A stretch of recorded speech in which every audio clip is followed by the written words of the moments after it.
We're joined by Republican Senator John Barrasso of Wyoming, who went down there on a congressional delegation with a few of his colleagues on Friday. You were down at Gitmo, sir. And I understand that you are of the mind that, yes, eventually we should close down Guantanamo Bay, but we can't do anything until there's a plan for what these prisoners will do. Is that not correct? Do you want to? I don't want to close down Gitmo at all. I mean, it is, to me, it is a safe location. It is a secure location. If the president says we're going to close it down, I'm saying, well, not until you come up with a plan. Exactly. Where are they going to go? And to me, that should not be in the United States. So but that begs my question to you: is the operation? Just having Guantanamo Bay operating with those detainees right now, is that not a national security problem in terms of our image around the world, as John McCain, George W. Bush, and Barack Obama all seem to think? Well, I think in terms of our security, what's most important to me as a United States Senator, someone from Wyoming, is we need to be secure as a nation. And to move those people to other places until there is a plan that is agreed upon would make us less secure as a nation. It is a very safe and secure location. I was actually very surprised at the level of really good treatment that all of those detainees are receiving. There's 240 of them there. They get Al Jazeera television, they get USA Today, they have books, a library, teachers, they have books of Sudoku puzzles to work on. I was fascinated and surprised at the level even of medical care. I saw the hospital there. My background is in medicine. I'm an orthopedic surgeon. They have one health care worker for every 2 detainees.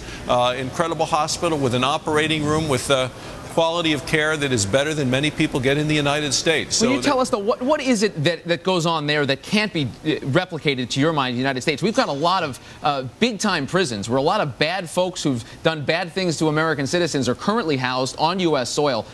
Why couldn't you say put them there? You tell me who wants them. Sam Brownback was around, who was along on the trip.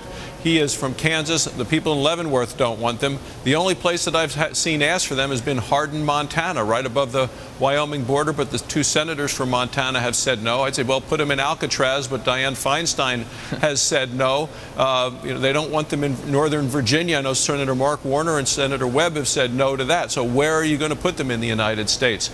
And unless there is a plan to spend $80 million in this supplemental budget to say close it, but to go where? Where in the United States? And I don't think anyone that I know of the United States wants them here. We had a resolution through the Senate in the past, passed 95-3, that said no, and we'll be bringing amendments to the budget that say do not bring them to the United States, do not spend the money to do that. Senator, I understand it may not get done this year. There still are those questions to answer, but what would you suggest about how to go about closing it down? If the policy of the president is let's close it down, what would you suggest that plan to be?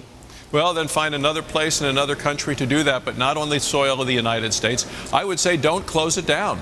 Continue it. Keep it open. It is a very safe and secure area. Continue with the hearings. They have set up a world-class legal complex, and there were a number of 2 of the senators who have law degrees. They said they've never seen anything like that in the world. It's really been dedicated and focused so that these detainees can go on trial there, that the press can be fully involved, that they have incredible defense, they have the translators, they have an opportunity for families of the victims from 9/11 to be there in an area that they can watch the trials, and that is really the perfectly designed location, and we've had that area in the United States for over 100 years at Guantanamo Bay as a base for our operations. Let's talk the nitty-gritty of legislative politics around this. You're going to have an opportunity to offer amendments to the budget. What specifically are you looking to do? Do you think you have the votes to do it, given the Democratic control?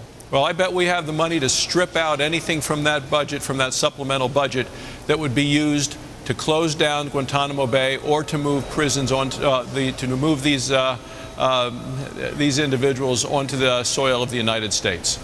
I want to turn your attention, if I could, to the upcoming Supreme Court battle. Obviously, you're going to get a vote on the floor of the United States Senate, up or down, on President Obama's nominee when he names one.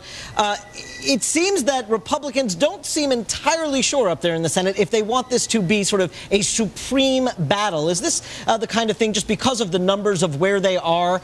Obviously, he's going to appoint somebody, nominate somebody more in line with his views than yours. You would expect that. But is this something that you think you're going to shy away from on the Republican side of a full-on battle?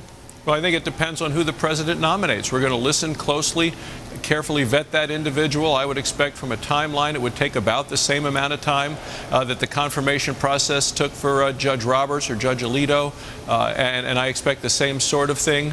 You know, the president voted against confirming both of them. The president voted to filibuster both of them. So that's when he was in the United States Senate. But I expect to listen carefully and make a decision. And Senator Sessions, who is now ranking on that on the Judiciary Committee, I think he's clearly stated that the plans are to do just that: behave in a businesslike manner, listen to who is what they have to say, ask the tough questions, and then make a vote. Now, Senator, this is going to be your first nomination to vote on as senator. To your mind, is a filibuster something that Republicans should leave on the table? Could you, in your mind, foresee the possibility of supporting a filibuster of a Supreme Court nominee? I want to see who the president nominates. I want to be able to have a chance to visit with that person, listen to what they have to say. My goal is to have someone who is not an activist judge, somebody who is not going to legislate from the bench. But you're not ruling out the possibility, though. It's something that's always there as an option?